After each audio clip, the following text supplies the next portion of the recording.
할렐루야. 예수님이 우리와 함께 하십니다. 예수님이 여러분들을 너무 사랑하십니다.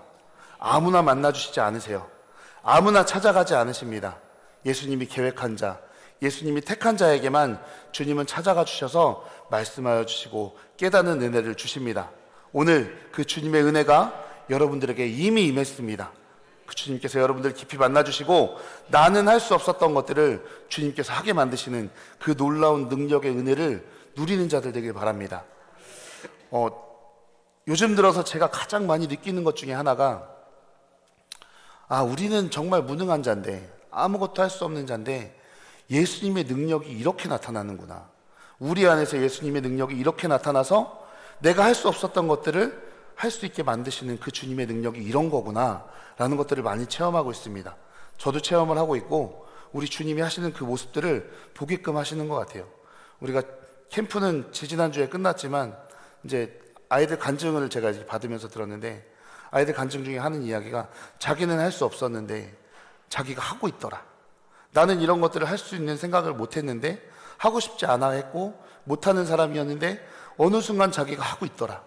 그 하고 있는 것 자체가 예수님을 찬양하는 거고, 예수님 앞에 엎드려 기도하고 눈물로 내가 죄인이라고 고백하는 것, 못했던 것들을 하게끔 만들어주신 그 주님의 능력이 아이들 각 사람에게 임해서 다 그렇게 주님의 은혜를 누리고 있더라고요.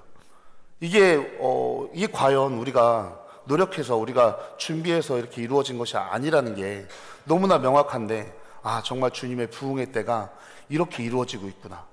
분명히 주님께서는 2025년도에 부흥의 봄을 주신다고 하셨어요. 근데 원래대로라면 이게 1년이 이제 해가 새로 되고 그리고 좀 시간이 지나서 준비하다가 천천히 이렇게 일어나서 이렇게 역사들이 많이 일어나는 모습들을 봤는데, 1월 달이 되자마자 주님이 얼마나 급하신지 이 부흥의 봄을 선포하셨으니 이루시기 시작하시더라고요. 그래서 그 모습을 보고 주님이 얼마나 사랑하시고 얼마나 급하시고 얼마나 이 주님의 백성들을 이렇게 안아주시길 원하실까. 이렇게 할 수 없었던 자들을 이렇게 만들어주시는 그 주님의 은혜가 너무나 크게 역사하시고 있구나라는 것들을 요즘 많이 느끼고 있습니다. 지난 우리 수련회 때도 그 주님이 그렇게 역사하셨으니 우리가 그렇게 은혜를 누릴 수 있지 않았겠습니까? 그 주님이 이렇게 부흥의 봄을 주시고, 그 부흥의 봄을 주신 주님은 오늘 이 자리에서도 여러분들에게 말씀해 주시겠구나 라는 이 확신이 들었습니다. 아무런 능력 없는 이 죄인이 여기서 이야기하는 것이 아니라 예수님이 여러분들에게 말씀하여 주시고 예수님이 여러분들을 사랑하신다라는 그 메시지를 강하게 또 부어주시겠구나라는 확신이 들었습니다. 그래서 저도 그 주님과 함께하는 그 시간이 너무나 기대가 됩니다. 여러분, 우리 인생을 살아갈 때 성공한 사람들을 많이 봅니다. 성공한 사람들을 보면 그들에게는 한결같은 공통점이 있어요. 그게 뭐냐면, 자신이 어떤 길을 갈 것인가를 선택하면 이 사람들은 여기에 생명을 거는 거예요. 생명을 걸고 이제는 그것을 위해 내 모든 것들을 다 바쳐서 자신이 원하고 선택한 길을 이룰 수 있도록 노력한다는 겁니다. 한번 그렇게 결단을 내리면 모든 것을 걸고 죽어도 내가 목표한 이것을 이루겠다라는 그 공통점이 성공한 사람들에게는 있어요. 여러분, 운동선수들도 보면 국가대표가 되고 전 세계에서 탑 클래스를 찍는 그 선수들을 보면 그 사람들이 그냥 설렁설렁 하지 않았던 것들을 우리 볼 수 있습니다. 자기의 모든 것을 걸고 그 운동에 최선을 다했기 때문에 최고의 자리에 결국엔 올라갈 수 있고 승리를 쟁취할 수 있는 겁니다. 만약에 그 사람들이 아무것도 안 하고 행동하지 않고 자기가 원하는 목표에 이루려고 노력하지 않았다면 절대 승리할 수 없고 그 자리까지 다다를 수가 없습니다. 그러니까 만약에 혹시 마라톤 선수가 생각으로만 나 오늘 달려야지, 오늘은 내가 진짜 연습 열심히 해야지, 달릴 거야 그렇게 말만 한다면 그 사람이 운동이 되겠습니까? 연습이 되겠습니까? 대회 나갈 준비를 할 수가 있겠어요? 아니요, 그렇지 않습니다. 아무런 행동하지 않으면 좋은 성적을 기대할 수가 없습니다. 그래서 인생에서 목숨을 걸고 하나의 목표를 가지고 달려가는 사람만이 자신이 목표한 바에 가까이 갈 수 있습니다. 그런데 결단하지 않고 어떤 목표를 세웠지만 거기에 목숨을 걸지 않은 상태에서 사업을 시작하고 장사를 시작하고 학업을 시작한다면 그것은 그냥 말로만 하는 말잔치 인생이 될 수밖에 없습니다. 우리 주변을 보면 많은 사람들을 볼 수 있어요. 말로만 많이 이런 잔치를 하는 사람들을 많이 보고 말로만 그들의 꿈을 이루는 사람들을 우리 많이 볼 수 있습니다. 그런 사람들은 인생에서 아무것도 이루지 못하고 있다는 것을 또 우리는 볼 수 있습니다. 오늘 본문 말씀 14절 말씀 한번 읽어볼까요? 14절 말씀 한번 띄워주세요. 네, 함께 읽겠습니다. 그 사람이 그에게 이르되 내가 우리의 이 일을 누설하지 아니하면 우리의 목숨으로 너희를 대신할 것이요 여호와께서 우리에게 이 땅을 주실 때에는 인자하고 진실하게 너를 대우하리라. 아멘. 말씀 중반에 보면 두 정탐꾼이 자신의 목숨을 걸겠다라고 이야기합니다. 그리고 전쟁이 일어날 때에 그 라합에게 인자하고 진실하게 대우하겠다고 맹세를 하는 모습을 우리 14절에서 볼 수 있습니다. 이런 이야기들은 실은 가족들이나 자기의 정말 친한 가족들이나 내 생명을 걸 수 있는 그런 조건이 있는 사람들한테만 할 수 있는 이야기예요. 너무나 과분한 이야기입니다. 라합에게 이야기하기에는 너무나 과분한 이야기예요. 정탐꾼이라는 사람이 어떤 사람입니까? 그 성에 자주 오는 사람이 아니에요. 지금 이 성을 차지하기 위해서 어떻게 하면 이 성을 함락시킬 수 있을지, 이 성의 약점이 무엇인지를 몰래 염탐하러 온 거예요. 한 번 딱 온 겁니다. 그러니까 정탐꾼들이 하는 말을 다시 이야기해보면, 라합, 너 우리가 쳐들어왔을 때 살려줄 테니까 우리가 정탐하고 있다는 거 말하지 마. 이렇게 이야기할 수도 있어요. 왜 그러냐면 지금 이 사람들은 빨리 성을 떠나야 돼요.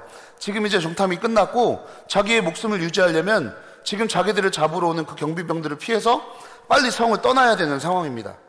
발각이 되면 목숨은 그 자리에서 그냥 끝날 수도 있어요. 그런데 이 정탐꾼들이 이 상황을 벗어나기 위해서 무슨 말이든 못하겠어요. 빨리 그 상황만 모면할 수 있다면 무슨 말이든 하고 벗어날 수 있습니다.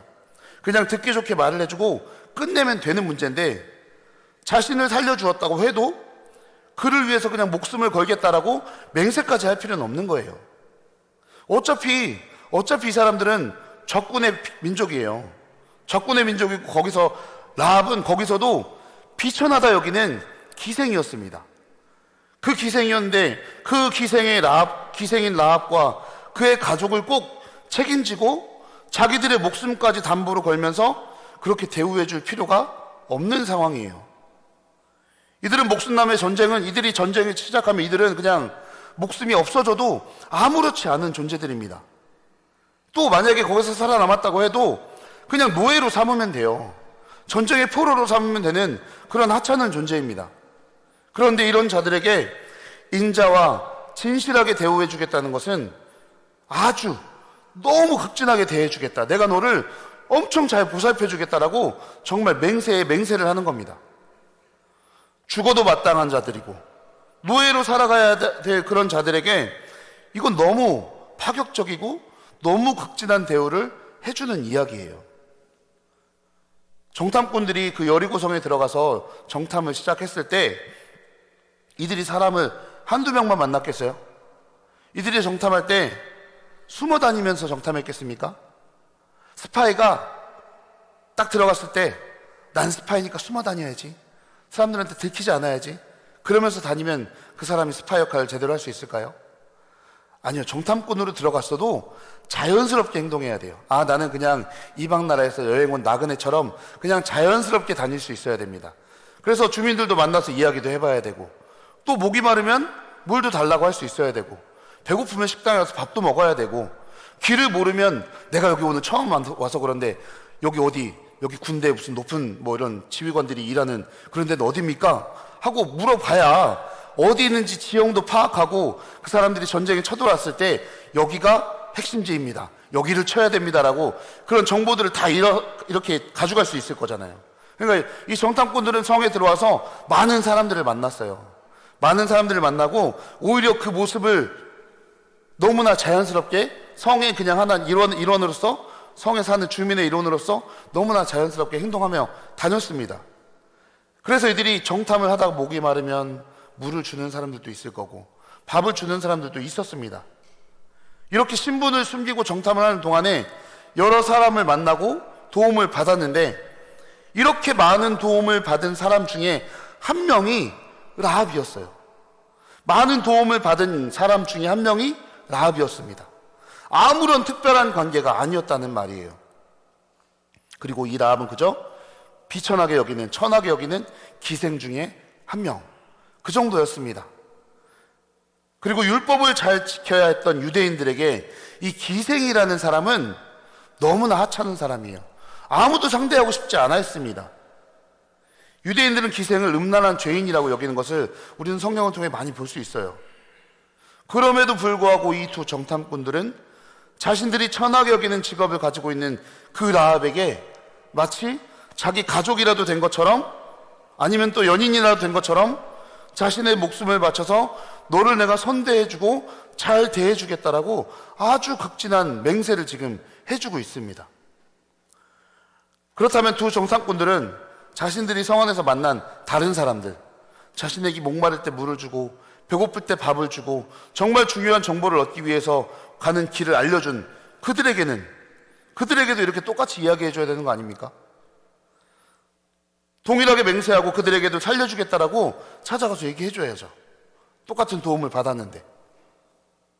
정탐꾼들이 라합을 보고 너무 눈부시게 아름다워서, 이 기생 라합이 너무나 예뻐서 그렇게 라합에게 특별 대우를 해줬을까요? 아니면 이 기생이 하고 있는 이 장신구들이 너무 값비싸 보이고, 야, 이 여자 돈이 너무 많겠는데 나중에 전쟁에서 쳐들어왔을 때 이 여자 한 명 살려주면 내가 한몫 챙길 수 있겠는데 하면서 이 기생을 통해서 돈을 좀 받겠다고, 그런 것들을 생각하고 이 기생을 한번 도와주고 내가 이렇게 뭔가 이득을 취하겠다고 이 기생에게 지금 이런 이야기를 하겠습니까? 기생이 이렇게 한 번 도와줬다고 자신의 목숨을 담보로 너무 많은 것을 맹세하고 증표를 주는 것은 정탐꾼으로서도, 그 나라를 차지하겠다고 온 정탐꾼의 역할로서도 지혜로운 처사가 아니에요. 정탐꾼으로서 또 한낱 적군의 기생에게 하기에는 지나친 말이었고 너무나 지나친 행동이었습니다. 이 기생이라는 사람이 어떤 사람입니까? 말을 잘하죠. 사람을 홀리는 재주가 있어요. 왜? 그렇게 외모와 말로 홀려야 자기가 먹고 살 수 있는 직업이기 때문에. 말로 사람을 홀리는 능력이 탁월하고 많은 사람들을 이미 홀렸던 사람이에요. 그렇게 거짓된 인생을 살았던 사람입니다. 이런 사람은 그냥 너도 그렇게 살았으니 너도 한번 당해봐라 하면서 한번 이용하고 끝내도 됩니다. 거짓말하고 그냥 보내도 돼요. 그래서 이 기생이 눈 감아줬다고 여리고성을 우리가 차지하는 게 아니에요. 이 기생이 그렇게 한번 눈 감아준 게 여리고성을 차지하는데 그렇게 큰 역할을 한 게 아니라는 거예요. 기생에게 막 모든 공로를 다 돌리는 것처럼 하는 이 행동은 과하다는 거죠.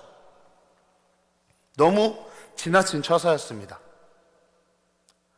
태초에 하나님께서 이 세상을 창조하시고 인간들을 만드셨을 때, 하나님께서는 인간의 육신만 만든 것이 아니고 그 안에 영혼과 마음을 함께 만들어 주셨습니다.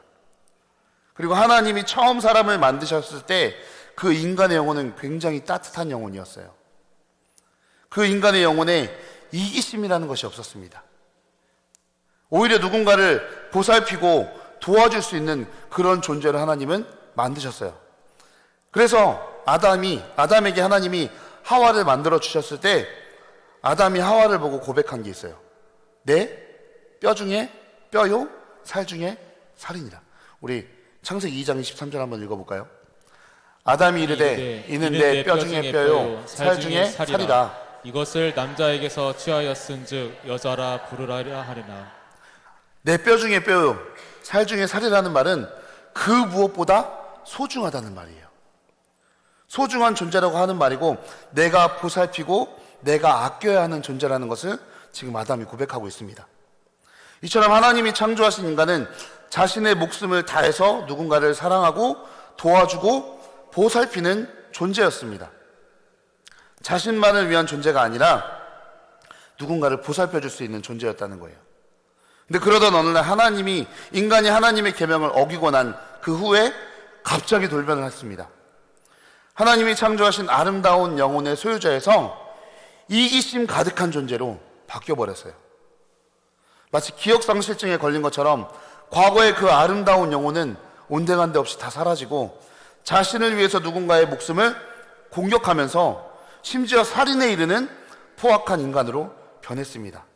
그 첫 번째 사건이 가인과 아벨 사건이잖아요. 내가 마음에 들지 않으니까, 내가 원하는 대로 되지 않으니까 죽여버리는 이 포악한 인간으로 전락해버린 겁니다. 누군가에게 화가 나서 미워하기 시작하면 그 미운 마음 때문에 상대를 살인하는 데까지 주저하지 않습니다. 이런 모습들을 우리는 너무 많이 볼 수 있어요. 불과 몇 주 전에도 이 서산 땅에서도 그런 일들이 일어났고 지금 이 세상에 그런 일들이 너무 많이 일어나고 있습니다. 아무렇지도 않은 정말 아무것도 아닌 것 하나 때문에 보복운전, 보복살인까지 이어지고 지금 우리가 그렇게 된 이유가 바로 하나님을 떠난 죄악 때문에 그렇습니다. 나를 위해서라면 누군가의 목숨을 빼앗는 건 아무렇지 않은 거예요. 전쟁을 보세요. 지금 전쟁이 일어난 곳을 보세요. 사람 한두 명 죽이는 거 아무것도 아닙니다. 왜? 자기 이득을 취하기 위해서, 나를 위해서. 이렇게 인간은 타락하고 난 후에 더 이상 다른 사람의 목숨을 내 목숨과 같이 여기지 않는 존재가 되었습니다. 조금이라도 자기에게 손해가 되면 여지없이 죽일 수 있는 빠른 결단을 할 수 있는 그 존재가 바로 우리 인간이 되었어요. 여러분들도 그런 생각 많이 해보시지 않았어요? 내가 저 죽 거야. 많이 생각하시죠? 네, 다 알아들었으리라 생각을 합니다. 누구나 그런 마음을 다 갖고 있잖아요.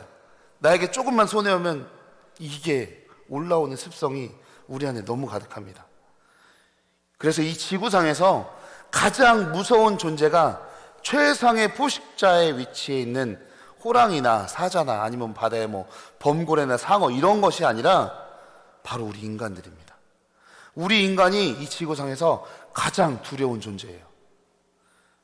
두 정탐꾼들이 라합에게 목숨을 걸고 지켜주겠다고 한 그 이유가 라합이 아름다워서가 아니라면 왜 이들이 기생 라합에게 연인 사이에서만 나올 법한 그런 목숨을 걸고 내가 너를 지켜줄게, 내가 너를 너무 사랑하니까 나는 너를 목숨을 걸고 지킬 거야 라는 이 고백이 나왔는지 우리는 그 이유를 정확히 알아야 됩니다. 두 정탐꾼이 라합에게 이렇게 이야기한 그 이유는 라합이 정탐꾼들에게 선대하는 모습, 즉 잘 대접하는 모습에 감동했기 때문이에요. 라합이 정탐꾼들에게 어떻게 잘해줬습니까? 어떤 모습으로 이들을 대우해줬습니까? 길거리에서 물을 주고 먹을 것을 주고 길을 가르쳐준 사람과 대체 뭐가 다르기 때문에 라합의 그 모습에 이들이 마음이 이렇게 움직였을까요? 라합은 이 정탐꾼들을 살려주기 위해서 여러 번의 죽을 고비를 넘겨요.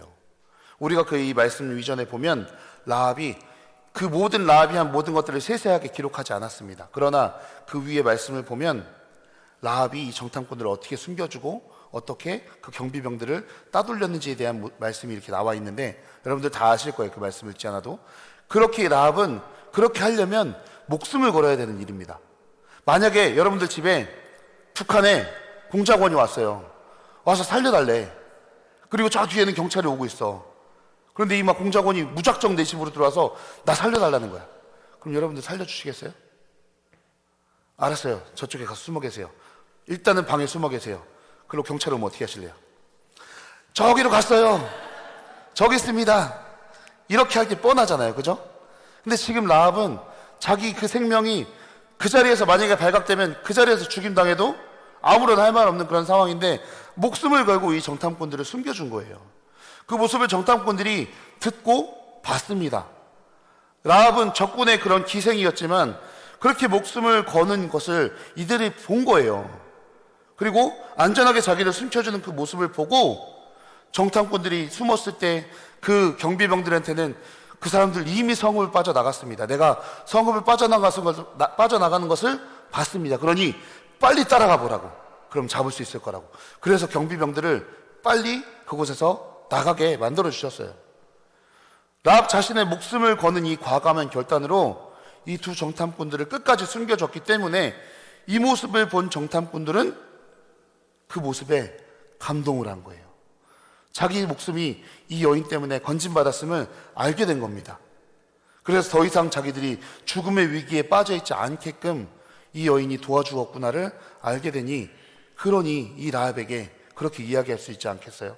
나를 살려주신 그분이 누가 있으면 그분한테 내 모든 것들을 다 감사의 표를 하고 싶은 것처럼. 두 정탐꾼들은 그냥 단순한 도움을 받은 게 아닙니다. 그냥 몇 마디로 길을 알려주거나 그냥 육신의 목마름을 해결해 준 것이 아니라, 라합은 처음 본 자들을 위해서 자신의 목숨까지 걸면서까지 지켜주고자 하는 그 라합의 결단, 그 결단은 라합의 결단을 정탐꾼들이 눈으로 보았습니다. 정탐꾼들의 모든 신분과 그들이 자신의 성을 함락시키기 위해 정탐을 하러 왔다는 것을 라합은 이미 알고 있었어요. 이들이 정탐꾼이라는 걸 이미 알고 있었습니다. 그럼에도 불구하고 자신의 목숨을 걸고 그들에게 선대하고 지켜주었습니다. 라합에게 뇌물을 준 것도 아니고, 원래부터 알고 있던 사이도 아니고, 협박을 해서 도움받은 것도 아니에요. 라합은 여호와 하나님에게 이끌려서 그의 신앙으로 결단을 내린 겁니다.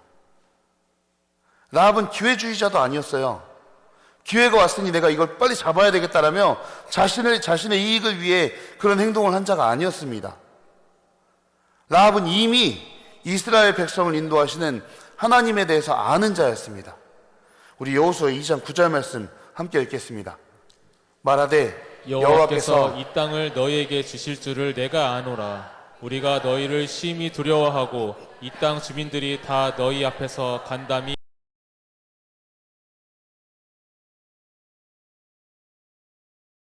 다 듣고 아는 자였어요. 그래서 라합은 여호와를 두려워하는 자였습니다. 여호와를 두려워할 줄 아는 여자.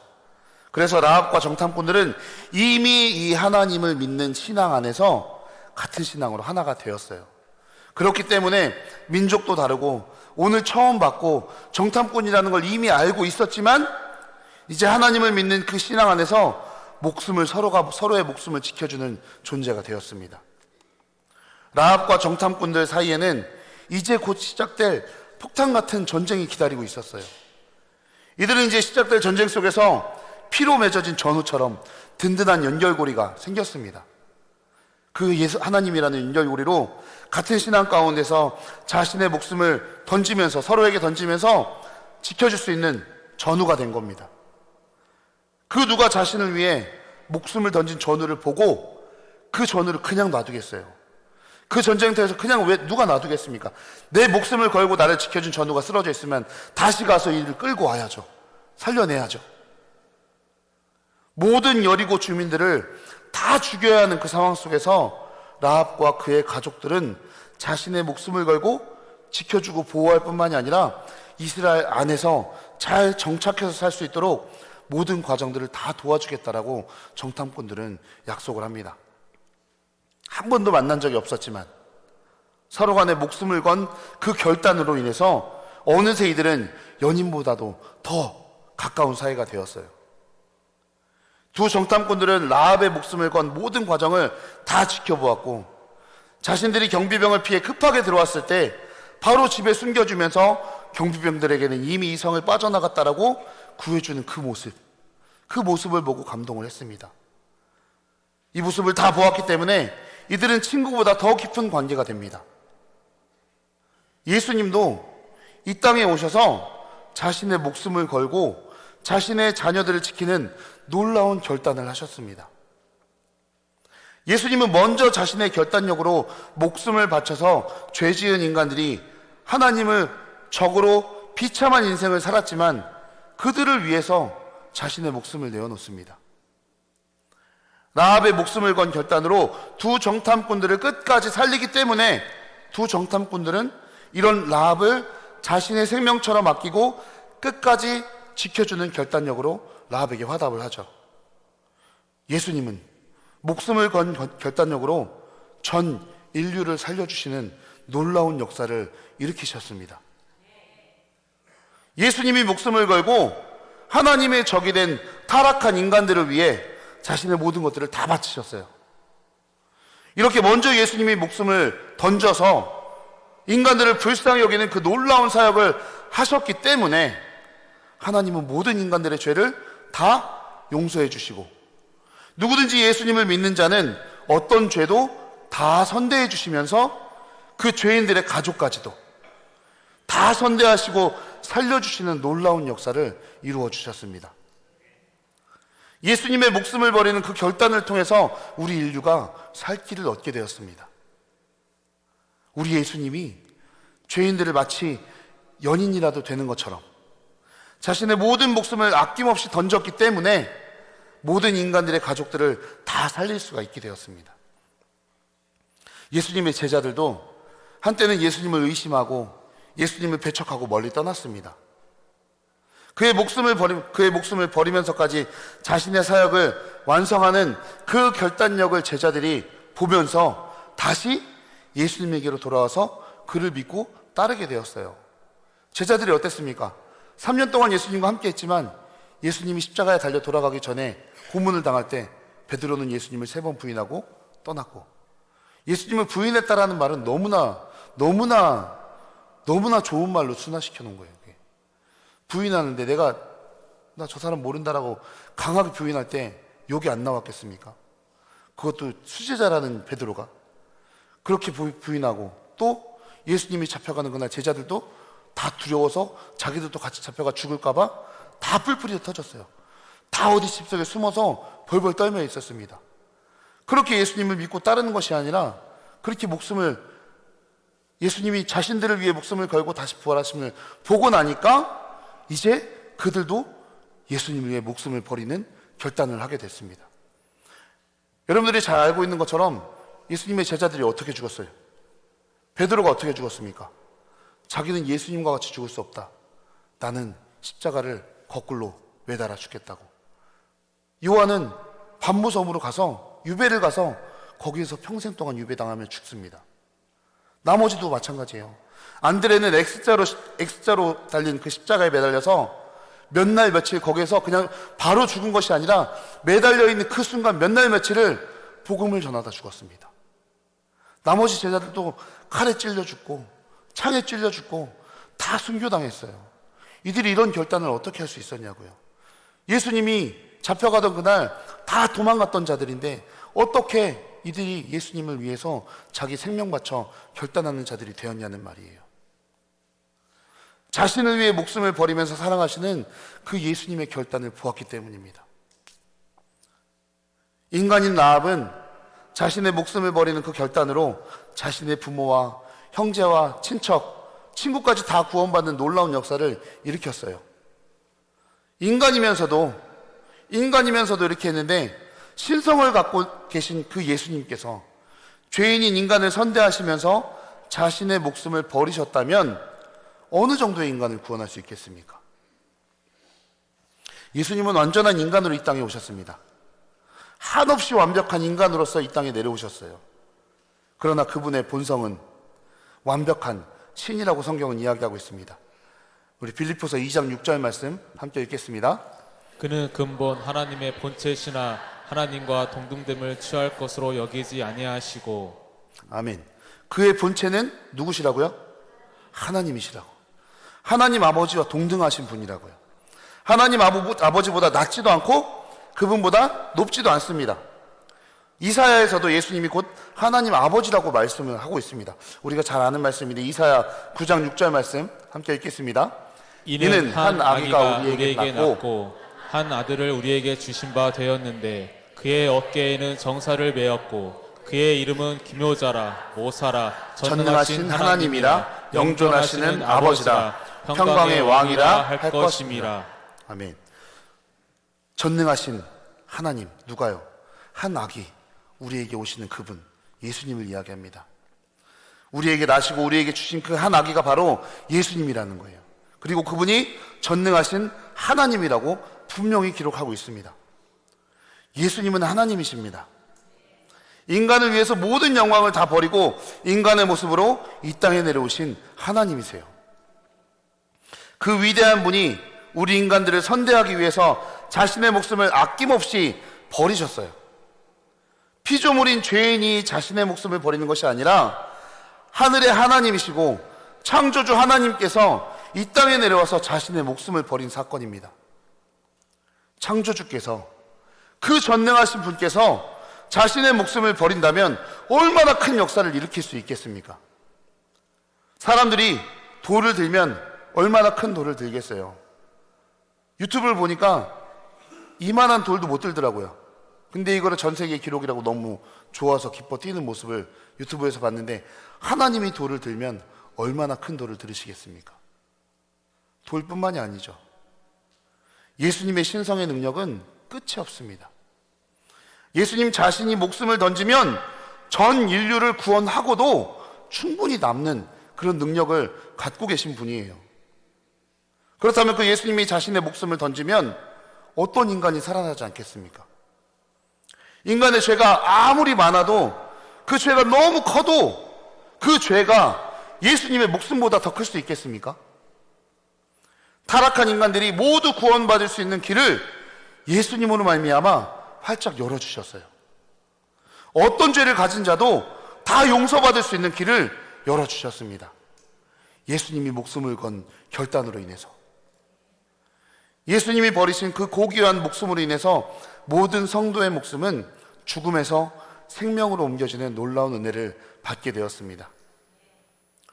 예수님은 이 땅에 오셔서 타락한 수많은 죄인들을 위해서 자신의 목숨을 아낌없이 다 버리시고 십자가에서 처참하게 죽으셨습니다. 예수님은 자신의 목숨을 내어주기 위해서 이 땅에 오셨음을 십자가에 달리기 전에도 여러 번 그 사랑하는 제자들에게 많이 가르쳐 주셨어요. 많이 이야기해 주셨습니다. 또한 예수님이 목숨을 내어주시고 죽으실 것을 그의 제자들뿐만 아니라 유대 종교자들에게도 정확하고 분명하고 반복되게 말씀을 전해 주셨습니다. 우리 마태복음 20장 28절 말씀 함께 읽겠습니다. 인자가 온 것은 섬김을 받으려 함이 아니라 도리어 섬기려 하고 자기 목숨을 많은 사람의 대속물로 주려 함이니라. 요한복음 10장 11절 말씀도 함께 읽겠습니다. 나는 선한 목자라. 선한 목자는 양들을 위하여 목숨을 버리거니와. 이런 말씀들이 이 두 구절뿐만이 아닙니다. 구약에서부터 이미 예표를 하고 있었고, 신약 성경에서 오셔서 예수님이 말씀하셨고, 이 외에도 제자들이 이 모든 사건들을 너무나 많은 곳에서 이야기를 하고 있습니다. 이처럼 예수님은 타락한 인간을 살리고자 자신의 목숨을 버린다고 계속해서 설교를 했지만, 그것을 들었던 사람들의 생각은 달랐어요. 예수님이 인간을 위해 목숨을 버린다고 하셨지만 유대 종교인들은 예수님을 오히려 자살을 하려고 한다라고 조롱을 합니다. 요한복음 8장 21절 22절 말씀 함께 읽겠습니다. 다시 이르시되 내가 가리니 너희가 나를 찾다가 너희 죄 가운데서 죽겠고 내가 가는 곳에는 너희가 오지 못하리라.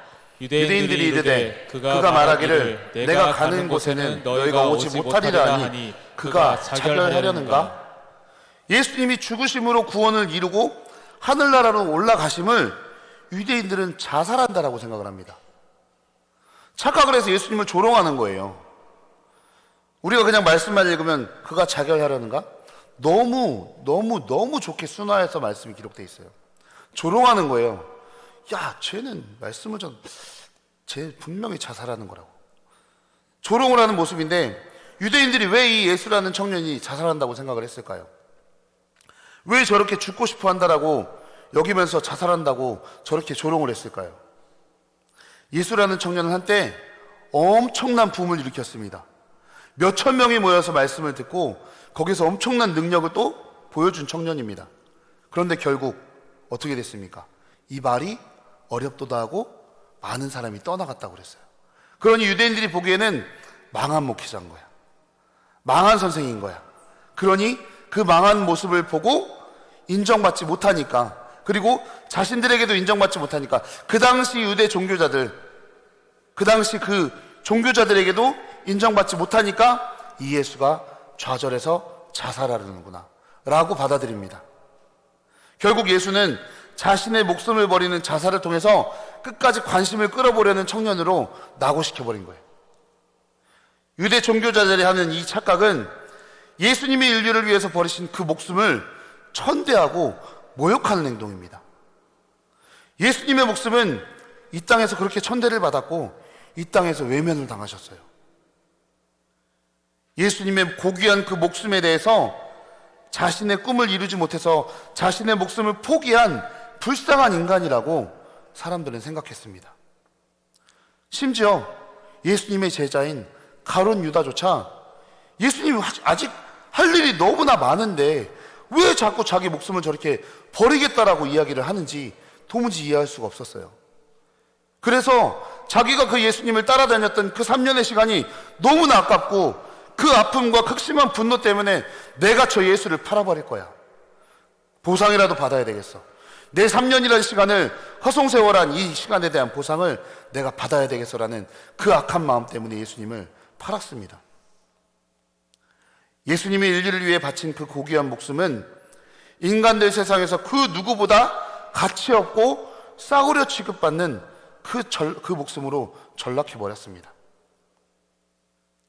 우리가 조금 전에 찾아서 읽은 말씀에 기록된 것처럼 예수님은 이 땅에 오셔서 자신의 목숨을 모든 자들을 위해서 주겠다고 많은 설교를 하고 다니셨습니다. 예수님은 자신의 그 사역의 최종점이 어떤 기적이나 어떤 말이나 행동이 아니고 그의 목숨을 십자가에서 버리는 것이었어요. 여러분, 예수님은 말만 하시는 분이 아닙니다. 말로만 사랑한다고 하지 않으셨고 말로만 기도하라고 하지 않으셨어요. 말로만 죄인들을 용서한다라고 하지 않으셨습니다. 예수님은 유대 종교 지도자들처럼 말에서 시작해서 말로 마치는 그냥 말로만 하는 사역자가 아니었습니다. 예수님이 이 땅에 내려와서 수많은 말들을 하셨지만 결국 자신의 목숨을 버리기 위해서 자신이 이 땅에 왔다고 강조하며 말씀하셨고, 자신의 목숨을 버리면 자신을 믿는 수많은 영혼들을 다시 살릴 수 있다고 분명하게 말씀하셨습니다. 예수님이 이 땅에 와서 많은 영광과 존귀와 찬양을 받으시기에 합당한 분이셨지만 그분은 그것을 요구하지 않으셨습니다. 예수님의 사랑은 자신의 목숨을 버리는 것이었고, 예수님의 능력은 자신의 목숨을 버리는 것이었고, 예수님의 사역 또한 자신의 목숨을 버리는 것이었습니다. 그리고 예수님의 권능은 그 또한 예수님의 자신의 목숨을 모든 죄인을 위해서 남김없이 다 버리고 자신을 죽이는 그런 권능이고, 자신을 죽이는 사역이고 능력이고 사랑입니다. 인간들은 자신을 사랑하는 자를 위해서는 목숨을 버릴 수 있는 존재예요. 내가 사랑하는 자녀들을 위해서 목숨 버릴 수 있습니다.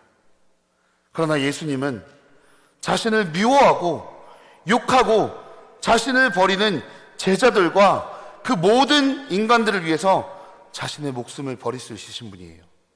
누구도 이 예수님과 같이 할 수는 없습니다. 예수님이 이런 사역을 위해서 이 땅에 내려와서 자신의 목숨을 버리는 그의 사역을 말로만 보여주는 것이 아니고 실제로 다 버리셨습니다.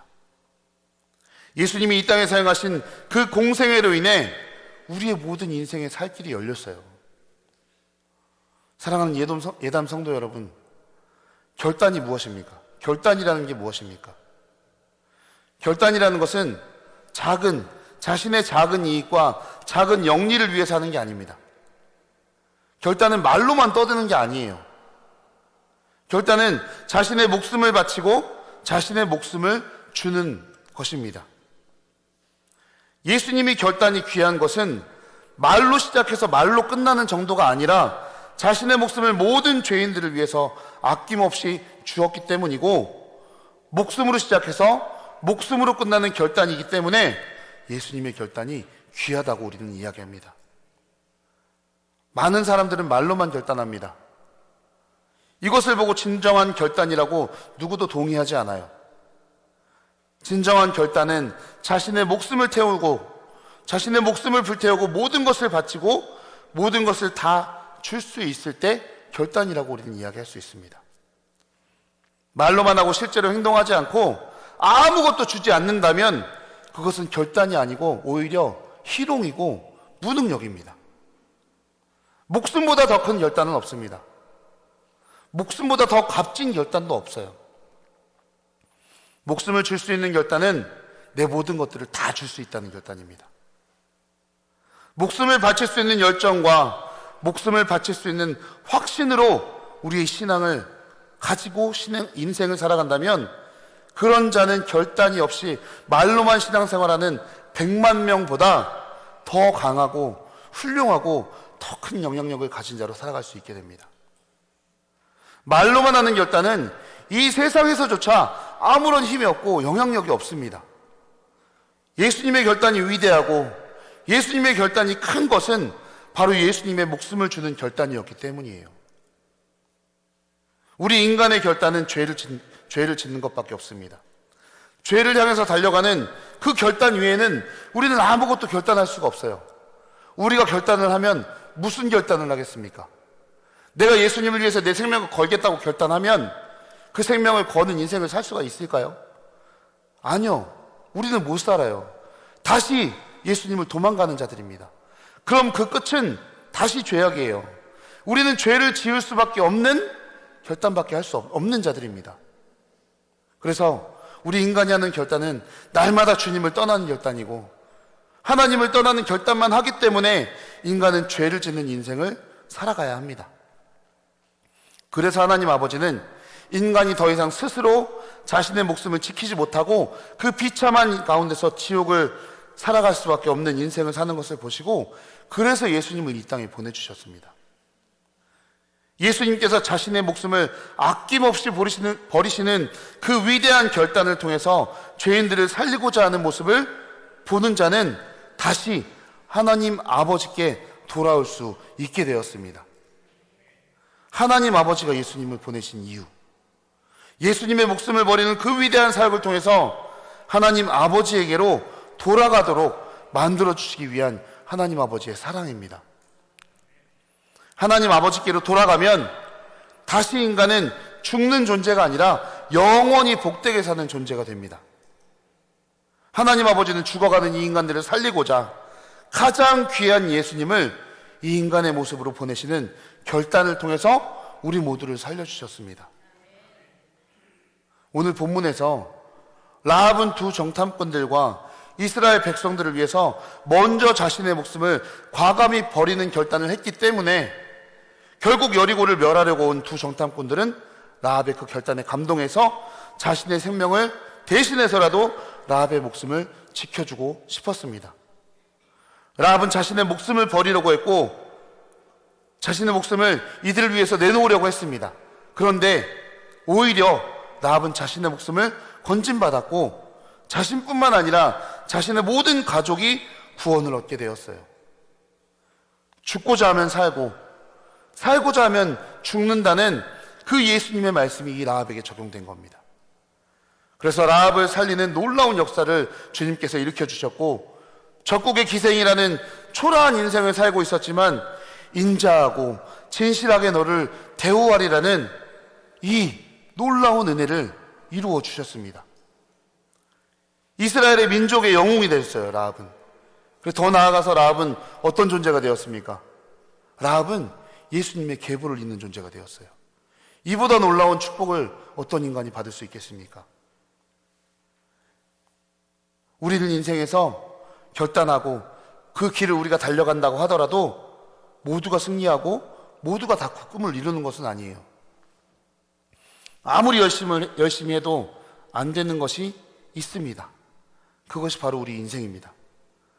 모든 인간들은 자신의 하나밖에 없는 목숨이 세상의 쾌락과 세상의 범죄에 빠져드는 결단을 하게 되면 그 결단은 결국 자신의 삶을 파괴하고 자신의 영혼까지도 죽이게 됩니다. 그래서 우리는 우리의 인생의 결단을 잘 해야 돼요. 어떻게 우리의 인생의 결단을 해야 되는지 잘 선택해야 합니다. 그렇다면 어떤 결단이 잘하는 결단일까요? 인간이 할 수 있는 가장 가치 있는 결단이 무엇일까요? 그 결단은 라합처럼 예수님을 향한 결단이어야 됩니다. 예수님을 향한 결단을 한다면 예수님이 그 자를 천국의 영웅으로 맞아주세요. 예수님의 영원한 나라에서 영원한 삶을 살게 되는 가장 큰 상급과 축복을 주님께서 허락해 주십니다. 모든 인간들은 예수님이 자신의 목숨을 버림으로 인해서 영원히 살 길을 열어주셨다는 그 사실을 받아들여야 합니다. 그리고 이 사실이 받아들여져서 우리의 남은 인생을 예수님을 위해서 우리의 말뿐만이 아니라 행동으로 살게 된다면 예수님은 그 사람의 남은 인생을 축복하시면서 그 인생을 주님이 이끌어 주십니다. 그러나 예수님께 결단하지 않고 세상의 쾌락과 죄악의 결단을 하고 죄를 짓는 인간 중심의 결단으로 자기의 목숨을 낭비한다면 예수님은 그런 자의 목숨을 귀하게 여기지 않으세요. 여리고가 망하듯이 순식간에 영원히 망하는 자로 주님이 지옥으로 떨어뜨려 버리십니다. 우리는 예수님에게 있어서 라합과 같은 소중한 성도입니다. 주님이 우리를 그렇게 불러주셨어요. 우리가 위대하고 우리가 잘나고 우리가 말씀대로 살아가려고 해서 소중한 존재가 된 게 아닙니다. 예수님이 우리를 위해 자신의 목숨을 버리셨기 때문에 우리가 그런 소중한 존재가 되었습니다. 예수님은 자신의 목숨을 버리는 그 결단을 통해서 자신이 가장 아끼고 사랑하는 성도, 바로 이곳에 모인 우리를 살려주시길 원하십니다. 예수님에게 성도라는 존재는 자신의 목숨을 버리면서까지 지켜주고 살려주고 싶은 아주 귀한 존재예요. 예수님이 자신의 목숨을 버리는 그 결단이 없었다면 성도는 영원히 지옥에서 끊임없는 고통과 괴로움 속에서 형벌을 받아야 되는 비참한 존재가 됩니다.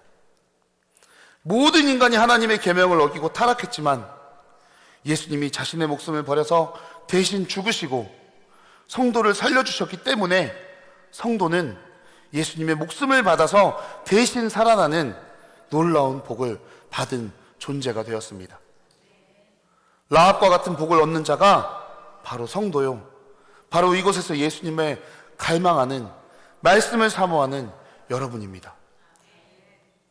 성도로 부름받은 여러분들은 이제 영원한 천국으로 인도함 받는 예수님의 은혜를 받은 존재입니다. 예수님이 주신 목숨을 받아서 영원한 천국으로 주님이 초대해 주실 수 있는 그런 성도로 주님께서는 인도해 주셨습니다.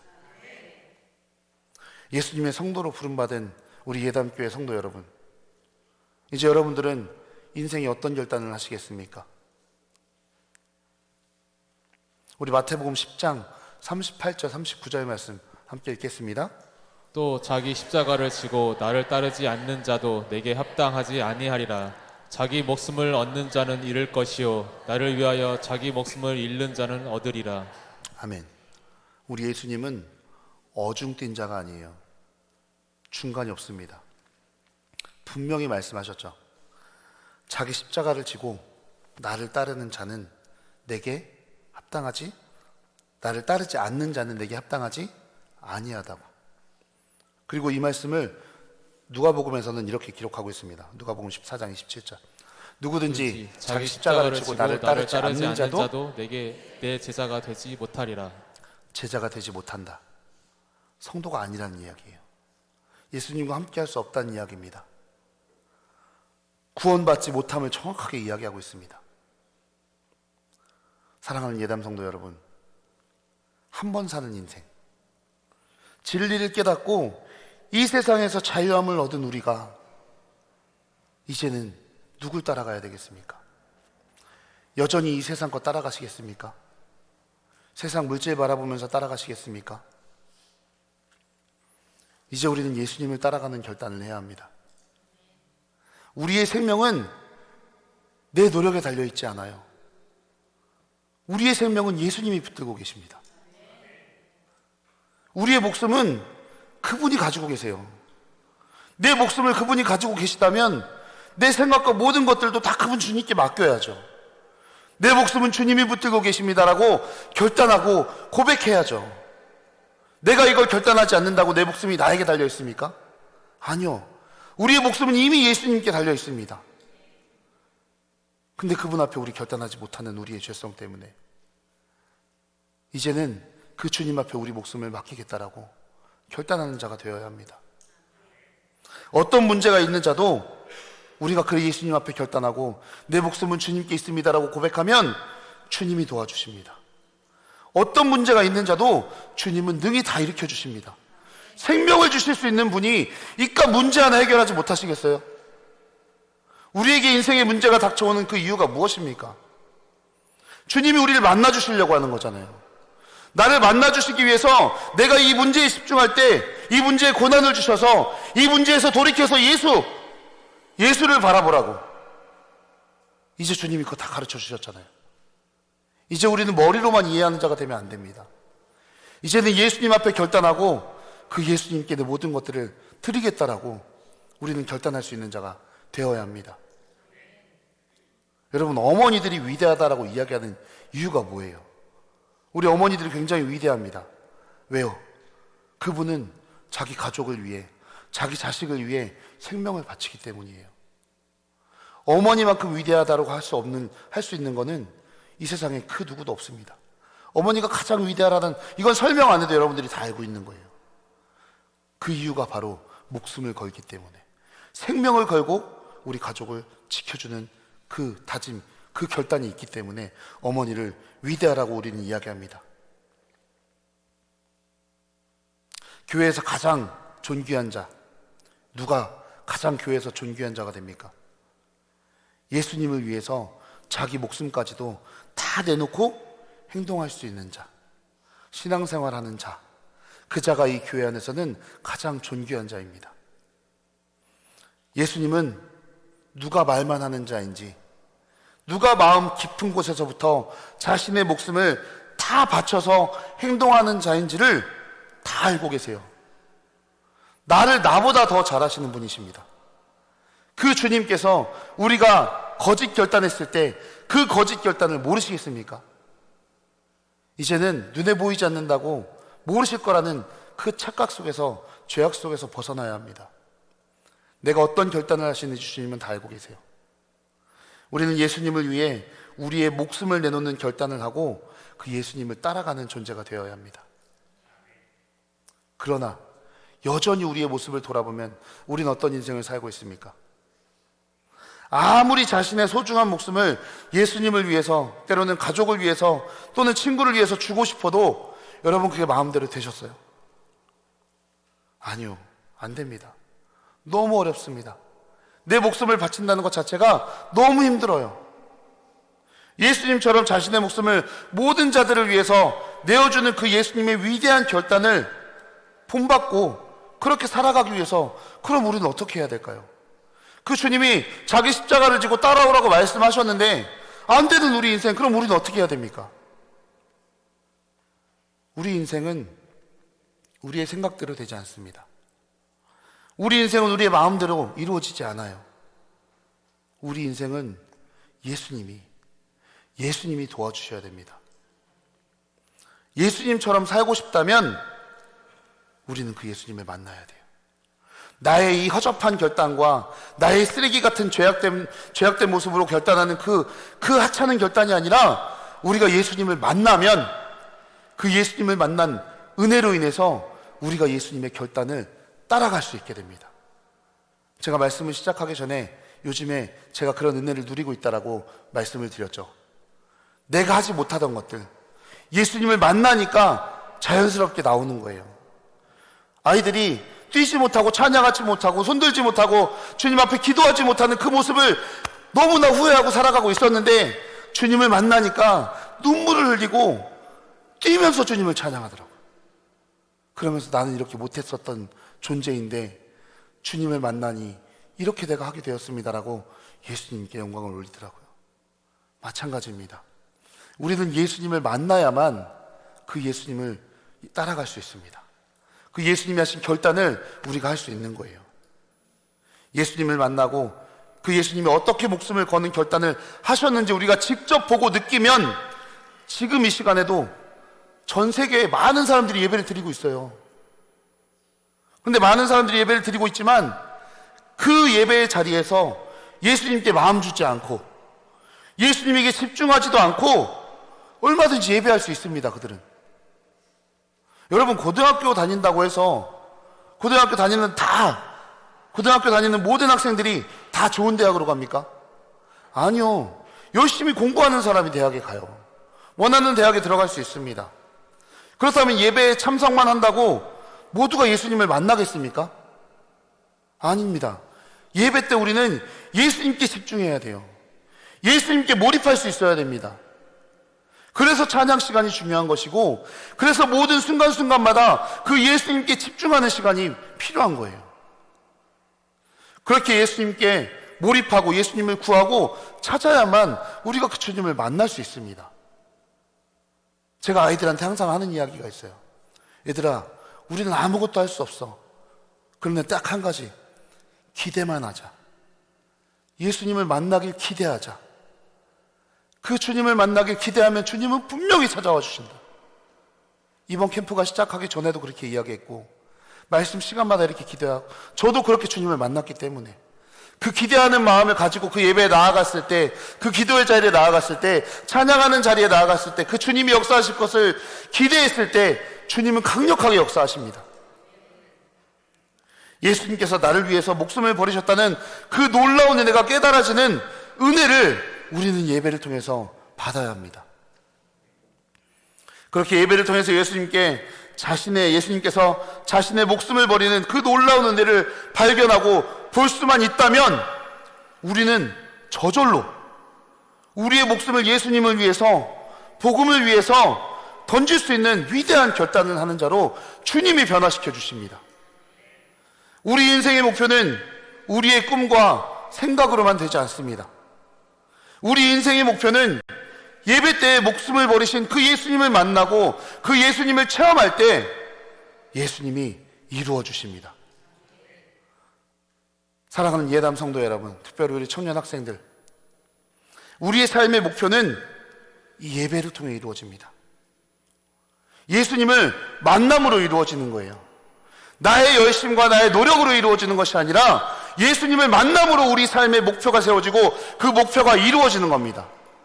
여러분들이 어떤 목표를 세운다 한들 그것이 예수님을 위한 목표겠어요? 내가 지금 세운 목표와 내가 앞으로 하고 싶은 그 일들이 과연 예수님을 위해서라고 당당하게 이야기할 수 있습니까? 아니요. 우리 인간은 누구도 그렇게 이야기할 수 없습니다. 그 결국은 나를 위한 거예요. 나의 만족과 나의 유익을 위한 결단입니다. 그러나 우리가 이 시간 예수님을 깊이 만난다면 이제는 그런 쓰레기 같은 결단이 아니라 예수님을 만나서 예수님을 향한 결단. 우리 인생 80, 100 잠깐이잖아요. 우리가 이 땅에서 영원히 살기를 원해서 우리가 이렇게 이 자리에 나와 예배를 드립니까? 아니요. 영원하신 생명이신 그 예수님을 만나고 싶으니까, 그 예수님을 향한 그 사랑과 그 예수님을 알기 원하고, 예수님을 사랑하니까 주님이 주시는 그 은혜로 우리가 들어가는 천국, 그 천국을 소망하며 살아가는 것 때문에 우리가 이 자리에 나오지 않았습니까? 그래서 우리는 그 예수님을 만나는 시간이 우리 삶이어야 돼요. 우리 삶 속에서 그 예수님을 만나고 이 예배 가운데 그 주님을 만나야 합니다. 그래서 우리가 어느 곳에든지 우리와 함께 하시는 그 예수님의 능력으로 인해서 우리의 목숨을 건 결단이 나타나도록 주님이 인도해 주십니다. 이런 위대한 결단이 여러분들의 삶 속에서 나타나도록 주님의 역사는 이미 시작되었습니다. 나같이 한없이 연약하고 죄 많은 자를 위해서 예수님 자신이 목숨을 버리시는 그 순간 주님의 역사는 이미 시작되었습니다.